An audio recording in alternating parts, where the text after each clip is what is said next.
Welcome to Earnings Central. In this video, we'll break down FedEx's second quarter fiscal 2025 earnings. We'll cover key financial performance metrics and dig into insights from the earnings call. All right, let's go. Starting with top-line revenue, the original estimate for Q2 was $22.12 billion.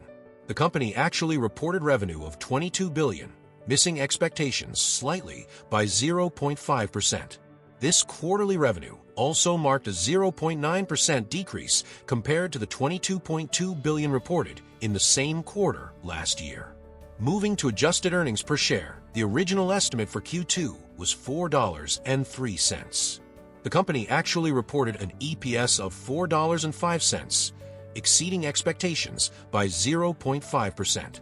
This result also reflects a 1.5% increase compared to the $3.99 per share reported in the same quarter last year.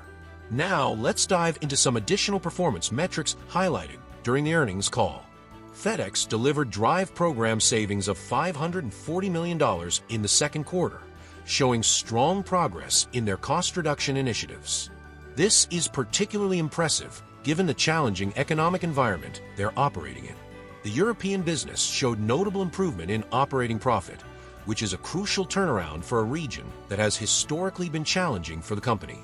The Network 2.0 initiative is also delivering results, with a 10% reduction in pickup and delivery costs at locations where it's been fully implemented. This demonstrates that their network optimization efforts are bearing fruit. On the capital side, FedEx spent $820 million in capital expenditures during Q2, while also returning significant cash to shareholders through $2 billion in share repurchases year-to-date. And looking at their freight division, they've achieved impressive margin expansion of approximately 1,100 basis points over the past 5 years. Now, let's shift focus to some of the key insights and takeaways from the earnings call. The biggest news is that FedEx plans to separate its freight business into a standalone public company. This is a major strategic shift that will create two independent companies, with the separation expected to take about 18 months to complete.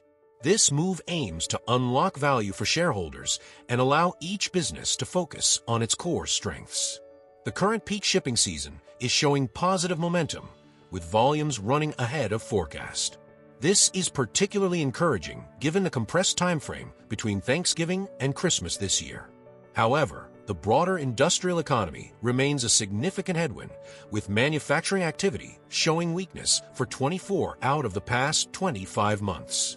FedEx continues to modernize its network, including the opening of a new state-of-the-art sorting facility at their Memphis World Hub. This is part of their ongoing efforts to improve efficiency and service quality. In preparation for the freight spin-off, they're planning to expand their LTL, less-than-truckload, sales force by more than 300 people, showing their commitment to growing the business before the separation. Europe is emerging as a bright spot, with strong commercial momentum and improved performance. The company has implemented new leadership and brought best practices from their U.S. operations, leading to better results.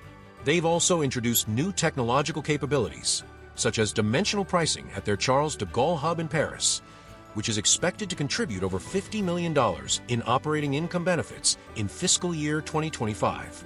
These developments come against the backdrop of FedEx's ongoing transformation initiatives, including their Drive program, Network 2.0 optimization, and Tricolor network redesign. While the company faces near-term challenges from the weak industrial economy, they're making significant progress on their strategic initiatives and structural improvements. That wraps up our recap of FedEx's second quarter fiscal 2025 earnings. If you found this recap helpful and want to stay on top of more earnings reports from other companies, don't forget to subscribe. We've got plenty more quick and easy breakdowns coming your way from Earnings Central.